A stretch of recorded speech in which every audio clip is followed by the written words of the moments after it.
What's going on, everybody? You found Bottom Tier Collector, and I'm your host, the Bearded One. You know what to do. Thank you for the liking, subscribing, and commenting, and let's get down to business. I'm going to try to speed this video up because my phone's dying, and I hope I can record this before the battery dies. So, we're on a time schedule. I've been on a time crunch all day, and I was at a time crunch at the LCS because I got to go to work today. So, given the time crunch and the financial limitations I put on myself, you know, with the Coinstar. If you haven't watched my two shorts, I took all the change I had in my possession and went to the Coinstar at my local Walmart and then headed to the LCS with all that cash.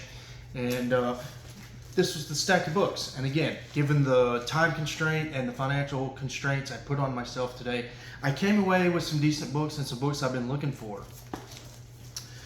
First up, I got American Flag 2. I'll keep these books upside down. I don't want to spoil anything. I got American Flag #1, and I bought all the American Flag issues that LCS had in a bundle pack. So I'm trying to complete this run. I've read issue 1. We'll probably read it again when I do another revisited episode. Overall, I like this series. It's really up my alley, and you know, glad to finally find number 2. Number 2 is one I don't see very often in dollar bins. Next up, we got Doom Patrol #1. I think the DCU and the Young Animal era really sucks. I actually read this prior to making this video because this is the first appearance of all AHL, the god of superheroes. And I don't remember his origin. I don't remember his story right off the dome. But I remember doing a Wikipedia lookup of it, and it was really funny, humorous, right up my alley. But the issue sucked. I'll just go ahead and say it's way too young adult, teen, marketed to teens, you know. But you know, the Young Animal movement was advertised as being geared towards younger readers, so I knew what I was signing up for when I read this issue.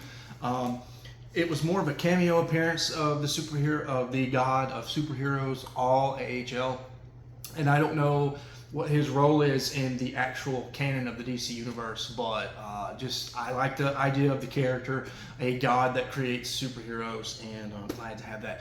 Oh, also, it's the first appearance of Casey Brink, and Casey Brink is rumored to appear in season 4 of Doom Patrol. Next up, we got Showcase 96. This is a cover by, I'll probably read it, but Demon. All about Etrigan on the cover. Next up, we got Teen Titans Spotlight on Wonder Girl. We might feature this on the Trying New Issues series I'm doing. I'm becoming a huge Donna Troy fan, specifically, and I find myself gravitating more to her books, and this definitely seems like, you know, Spotlight on Wonder Girl seems like something I need to try out. Next up, we got Green Lantern 57. This is not the girlfriend's head in a refrigerator issue. That's actually Green Lantern 54. I was actually hunting 54, but this issue's featured in Key Collector. Kyle Rayner moves away from his current from his address at the time. You know, it just minor significance in this issue. And I'm trying a new strategy when I'm hunting for runs of grabbing up all the keys first. And once I have the keys of that run, then I can go back and get all the true run filler stuff. Next up we have Green Lantern 69, Donna Troy cover. Donna Troy was in the Dark Stars for a little bit in the 90s. She even dated Kyle Rayner. It might be some significance in the story here, although it's probably been retconned. Yeah, picked it up for Donna Troy, and you know, and I like Kyle Rayner. Kyle Rayner's growing on me. Here we are, number 70. So this could be the end of that 2-issue arc here. Next up, we have Wolverine 31, so you know, I'm chopping that tree down. I'm trying to get Wolverine Volume 3 complete. Very glad to see another issue in dollar bins that I don't have.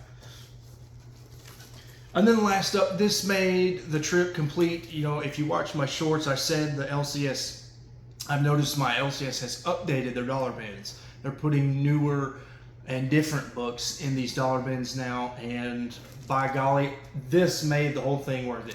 If this was the only book I'd found that I wanted to pull the trigger on, it would have been worth the whole trip.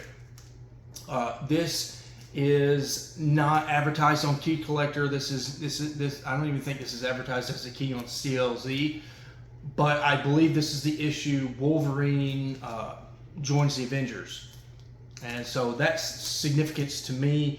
I don't know if this will ever pop or anything. I don't know if any of these books will pop. I'm usually not a spec buyer.